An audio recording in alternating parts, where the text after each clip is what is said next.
You do normally just talk to kids and not adults. At this hour. That's Oh, wait, why, no, that's not true. That's why you say things like, Mama's tired. I've never heard you say Mama's tired in my... Not to you. I say it to the kids. That's what I mean. I'm used to talking to the kids. We need to get you some friends. All right, let's get this thing kicked off here. Oh, that was hot. Hey, everyone. Welcome back to another More Than Before Marriage Edition. It's been a while. But we're back. But we're back. You thought we disappeared, but we're still here. It has been a lot of fun, a lot of change, a lot of stress. There's a lot of stuff going on in our world, right? Oh, yeah. It's been busy. It's been super busy, which I don't know.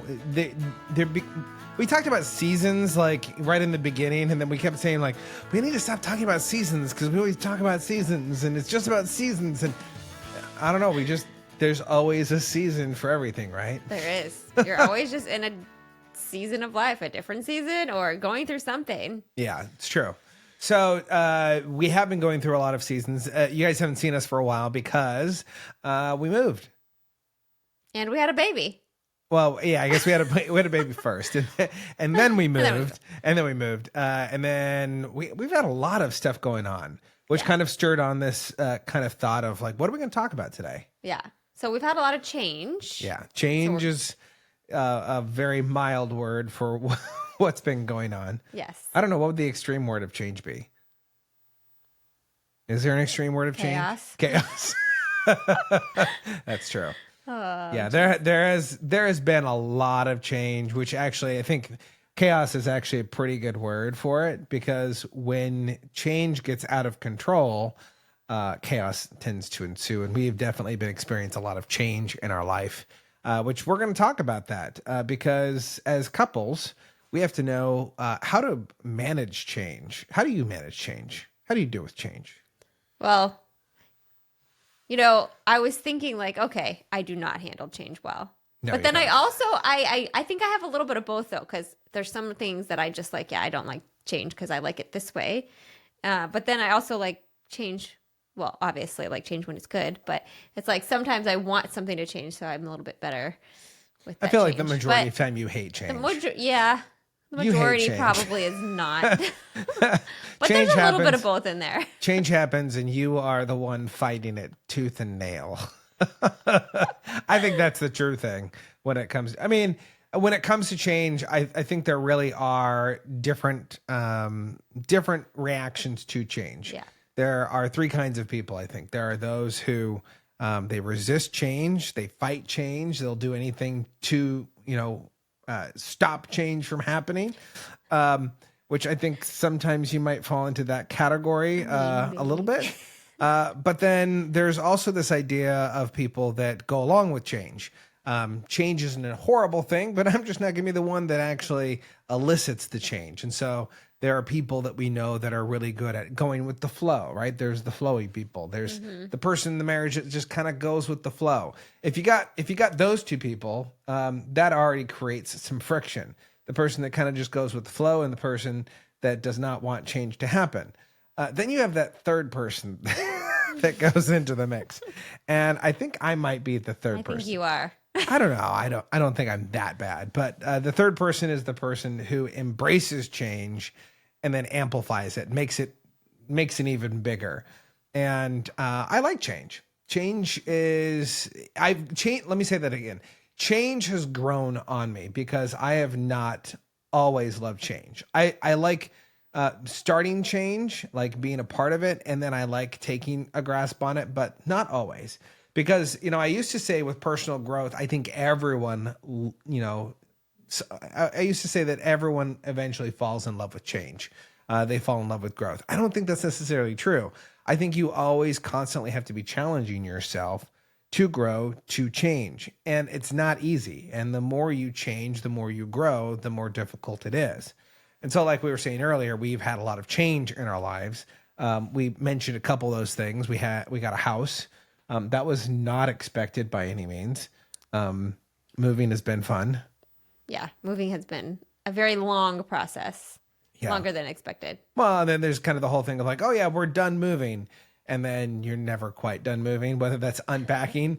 For us, we moved, and then we had to keep going back to fix different things and repair different things. And it was just like, it was this constant, never ending thing. Yeah. And even after we thought we were done, we still found ourselves going back to the old house to do a couple things here and there. Yeah. So the house was a big change. What other kind of changes have we kind of been experiencing so far, within the last, 5 months? Wow. Yeah. Sayla's 5 months. I know, 5 months, because I just was taking her 5-month picture the other day, and I'm like, holy cow, it's been 5 months. What happened to you? Yeah, so long time. So, yeah. Sayla, our house, we lost our puppy, our little Klekai Husky, Maple. Yep. She is no longer with us. She got sick. That was rough. Unexpected. Yeah. Loss. So we had Maple for almost 10 years, right? Yeah, she was, I think, almost 10. She was like 9, almost 9.5, I think. Yeah. And that was difficult. She had some kind of growth, they believe, that started growing on her ocular nerve, which is kind of around the same area that there's a nerve for breathing, I guess. And so she was having we originally took her in because she had some issues breathing, sounded horrible. And then from that, the specialist was like, I'm not really worried about the breathing thing, which, when you think about it, like, shouldn't breathing be important? Yeah, right? Like, what? They were more concerned with the pressure on her eyes, because she went from being able to see and function fairly well to being completely blind within like 3 weeks. Yeah, she was like, I think your dog is blind. And I was like, huh? Yeah, I remember them saying, yeah, your dog is blind. And I was like, you're smoking something, like you're just not, well, we put the treat up to her nose and she didn't do anything. I'm like, that's because it's a well-trained dog. I trained that dog. I heard him like behind me. I felt it like, we don't give her treats. We don't give her treats. She knows not to take treats. But, it was very difficult, a difficult decision, but it was one that we made. I think I know it was the right decision, because I just didn't want her to suffer. And after seeing her, it's hard, I think, for an animal to lose sight. And that's not to say that, if you have an animal that loses sight, you're not going to, immediately put it down. But, man, just to see how horrible she looked. She lost weight and a lot of different things. So let's not get into the pity party of that, of talking about our dead animal. Oh, geez. Our dead, small, furry family friend. Poor Maple. So that was a huge change. We moved into the house and we're like, we finally have a yard for our dog. It's going to be great. And yeah, that wasn't good. But so we had that as a change of having to put our dog down. That was pretty rough. We also have, when you move into a new house, like we were in a townhouse before. Now we're actually in a house, which is kind of crazy, that has a yard. And now we've realized that we actually have to have things in order to take care of said yard. How stupid is that? You buy a house, you're like, oh, we're good. We're done. You don't have to buy anything else. And then you got to have something to, make sure that the lawn gets done, because you can't just have your lawn growing until, you can't see out of it. And you then get ticks in your yard. Ticks in your yard. I don't know. I'm thinking of long grass. I'm like, okay. Well, that's my brain of being paranoid about everything. All bug related. It's funny that you think of ticks when you hear long grass. Like, okay, guys, if you're listening to this right now, if you're watching this, when you heard her say long grass or me long grass, what's the first thing you think of? When you think of long grass, you think of ticks. When I think of long grass, I think, don't go into the long grass of Jurassic Park, where all of a sudden the raptors come. Well, our kids might be looking for raptors back there. I don't know. Rylan is a raptor. She's constantly in the back room. I'm going to eat you. It's like, where did we go wrong with our daughter? She's a dinosaur. Oh, jeez. What were we even talking about? Too many boy birthday parties. Oh, yeah, change. We have problems with that's what we're talking about. Well, no, it was that we had a lot of things that were going on, a lot of change. We had we bought the house, we had it inspected. It passed inspection. There were a couple things here and there that were more cosmetic than anything. Yeah. Moved in. And then what did we discover? We needed a new dishwasher. Yeah. New dishwasher. Didn't work. Family of 6, you need a dishwasher. I mean, you can hand wash. Let's be honest. There wasn't always dishwashers around, but it takes a lot of time. Have you seen Willow? She's not doing any dishwashing in this house. When I do the dishes, I'm like scrubbing. I'm like, okay, she's like get taking, it clean. she's like taking off a layer of the plate every single time. We got a dishwasher not because we couldn't clean the plates. We got a dishwasher so that we would have plates after Willow cleaned them a couple times. Yeah. So we had to, first it was the dishwasher issue, and then we were like, okay, well, let's do a load of laundry. And we went to do a load of laundry, and like a quarter of a load of laundry would fit in the washing machine. And then and then we moved it over into the dryer. And after like 2 hours of drying, it still was not dry. And I was like, this is not happening to us. But if you own a home, you know this, because as soon as you start having problems, what happens? Everyone says, welcome to home ownership. Yeah. No one tells you that before you get the home. They just tell you this. They just laugh at you after. They're like, hey, yeah, you should buy that house. And then after you buy it, they're like, we knew that was going to happen. But wait. There's more. Oh, goodness. And then there was the leaking sink. And the oven. And, oh, gosh, I forgot. We still don't have an oven. We still don't have an oven. Yeah. We eat a lot of bread. Oh, yeah. Yeah, we've started making a ton of sourdough. We were making a ton of sourdough. We were distributing it to our friends. So a lot of change. There's been a lot of change. But one of the things, I think like one of the things though that has been really eye-opening even within the last couple of days is with so much change, it gets to be this piece where we become apathetic when there's so much change. Like when it's chaos, there's a lot of stuff going on. You become apathetic to change, and you kind of you roll with it because it's happening, but you kind of take a backseat approach to it. And that was something that both of us were kind of talking about recently, just even like yesterday, of why it's important to be careful not to become apathetic to change. What was that specifically for you that you kind of took away from that? Just that. Well, two things: trusting in the Lord, and then another thing I think of is like, okay, how am I going to be better personally? Because I can just get stuck in these like different things, like different attitudes or thoughts, and it's like, okay, maybe I need to have a different attitude for things too. So, yeah. Well, and I think one of the other things is one of my biggest takeaways is intentionality behind the change, because so many times when we are experiencing change, we're not intentional with the type of change that we're going through. Because even though some of the change was intentional, like moving was intentional, we intentionally purchased a house so that we could have a family in a house with a yard. You call it a yard. I call it a landing strip of grass. It's okay for now. Different definitions of what a lawn is, but hey, it's okay. But at the end of the day, one of the things that I've found, because I've been in personal growth for 12 years now, is that right? Mm-hmm. Yeah, 12 years, because we had our anniversary. Yeah. This last month. Crazy. We didn't talk about our anniversary. We have a lot of stuff to catch up. We'll do that on another episode. Yes. But there was kind of this piece where I realized that because I've been in the industry of personal growth for the past 12 years, it's really easy for me to take a back seat and to forget about it and to not be as intentional about it, because it's easy to quote things that you've learned from years ago. It's, the studies and stories and different things. But at the end of the day, are you really growing? Are you intentionally embracing change? Because you can be one of those people that become stagnant and you kind of just allow life to happen to you, which I think we kind of got to that point. Yeah. And I think that's kind of what it is like on a personal level of like each individual, each of us. It's like, okay, well, for me, it's like there's a lot of change going on, but then there's like, okay, I need to change in this certain way too. Not like changing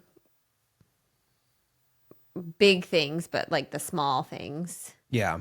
Well, I think that's huge too, because I think when we think about change, we think about large change. Yeah. We think about the change of like, well, changing jobs or changing of adding like a child to your family or moving or fill in the blank of whatever it is. But sometimes the change that is happening is something so minor that we don't even realize that the change happened. Like, for example, one of the things that changed after we moved was, we have boxes all over the place and we're trying to find, a location for everything.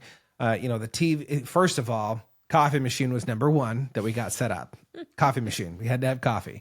And I think the next day we had the TV up. The reason we originally had that up was because the music kind of comes from the little sound bar that we have. And then from that, we started watching a show.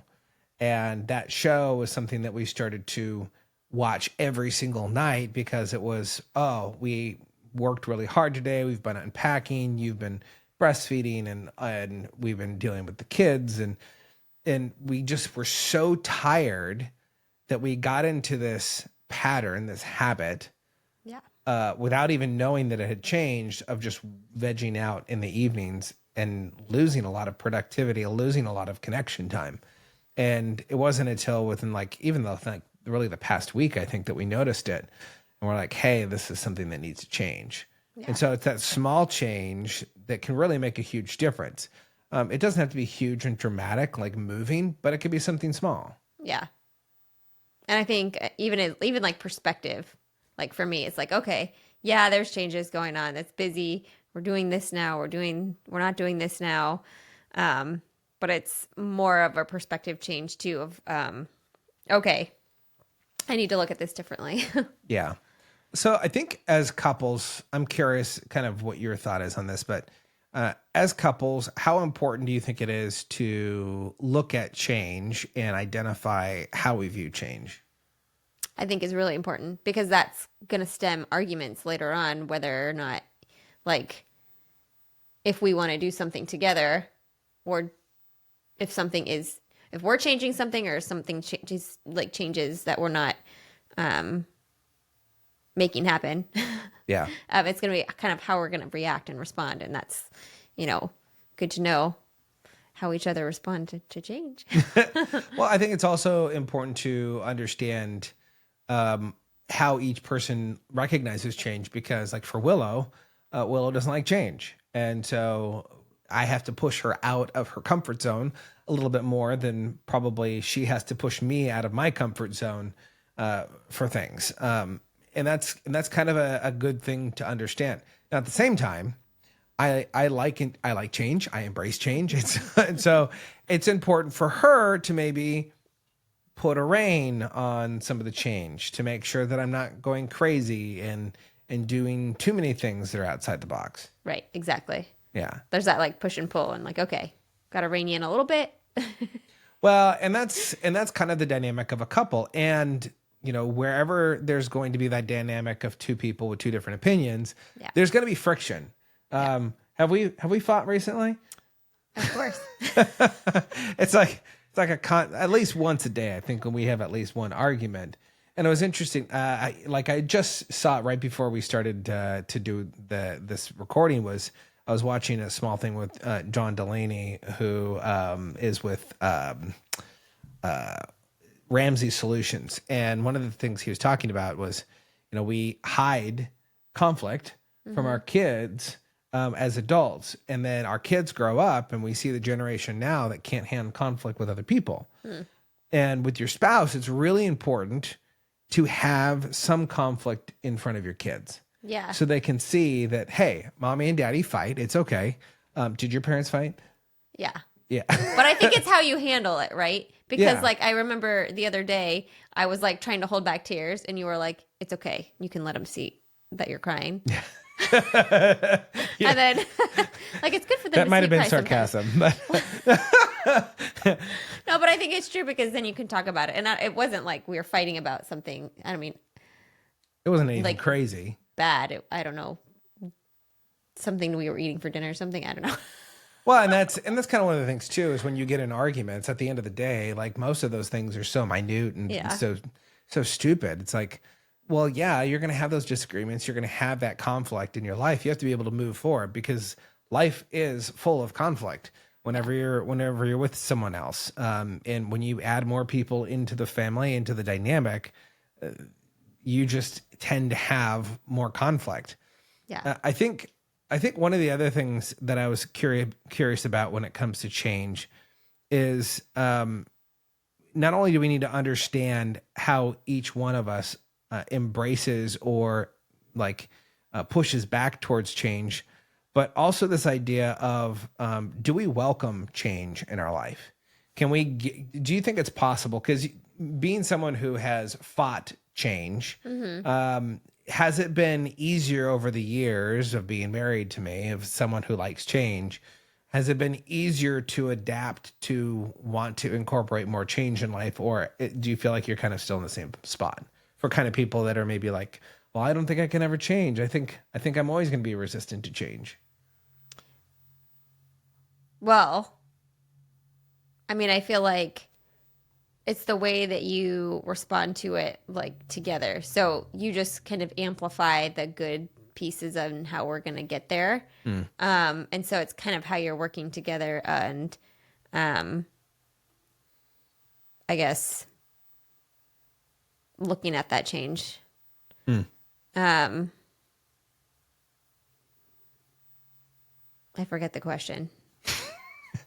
Specifically. It's the question was specifically geared to, do you think it's possible for someone to embrace change, to move from a place of resistance to all change to a place of welcoming more change and wanting to create more change in life? Do you feel like you've been more open to creating change versus just resisting it? I mean, yeah, because I think it's part of just growing together as a couple, because you're each growing like individually and then you're growing together. So as you're kind of moving towards each different thing that happens, you kind of become a little bit more open. Well, I have become a little bit more open to trying different things. And it's not even that I don't like change, period. It's just that, I'm able to see that we can get it through it together, whatever it's going to be. Yeah. I think another thing about change is we have to be willing to kind of put our perspectives down of what we think is going to happen when things are changing. Yeah. It kind of brings me back to, because I've studied a lot of communication, and I don't know if you knew this, but there was like an improv class that I took. Do you remember this? I took this improv class. It was like at a college, and a friend of mine was like, hey, you should come check it out. I think you'll be good at improv. And I was absolutely horrible at it. But I do remember one of the rules. There was this game we played, and it was yes and. Like, you have to get up and someone would say something, you have to respond. And the only way to make it work is to say yes and you build on top of it. And I think it's a really good kind of premise to use within our lives, within our marriages, when it comes to change, is when something is changing, to not just fight back and to be stonewalled, but to say yes and add to it, or create parameters that are safe parameters that both you and your spouse can thrive with. Yeah. Right. And so I think that's another big thing when it comes to change, is you have to be willing to say yes and add to it. Yeah, exactly. Because then you're not getting stuck in that, like, okay, we're stuck here. Yeah. If you feel like you are in that pattern of change, maybe that's change that you have not necessarily welcomed in, but it's coming to you, whether you like it or not. Or maybe change is something that you're wanting to implement back into your life, back into your marriage, and you're not quite sure how to do that. Feel free to reach out to us. Send us a note. Let us know that you're listening still. I know that we were gone for, I guess we've been gone for like 5 months. It's crazy. Yeah. Time really does fly. But we do want to just say we've missed you guys. We're excited to be back here. We're going to be doing more of our marriage podcast. And we want to make sure that we're adding value to you, because at the end of the day, that's the reason why we're doing this. And so we truly want to say thank you for listening in. Share the podcast with a friend. And anything else? Nope. All right. Well, I guess that's it. So remember to be more, see more, and experience more together. Look at that. We nailed it. It's 5 months and we still can do it.